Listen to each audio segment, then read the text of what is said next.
Okay, mga kadodongski, good morning again. Welcome to my channel. So today I will demonstrate to you how to activate the parking brake. Okay, why we need to activate when we want to replace the brake pad, especially in the rear part of this car. So because this is electronic parking brake, so we need to activate the service mode of the parking brake. So how? Very simple. So first step, ignition switch on. Then you need to press the brake pedal. Okay, then look at this.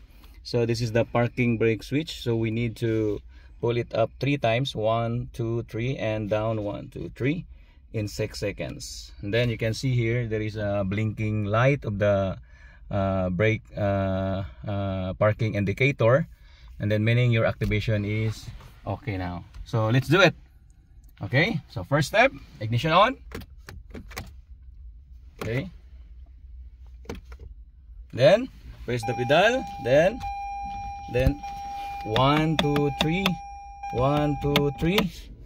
See, the motor is you can hear the sounds of the motor. Then here, see, it's blinking. Okay, so meaning now the parking brake is already activate. So when you off, so you can start now service your parking brake, rear parking brake system. You can replace brake pad. Okay, then after this servicing, then you want to use now your car. For example, this one is not holding, so you need to deactivate the mode. So how? So simple, the same, on, then hold like in 3 seconds. Okay, so in that way you deactivate now the service mode of parking brake, then you can use your parking brake. Okay, thank you.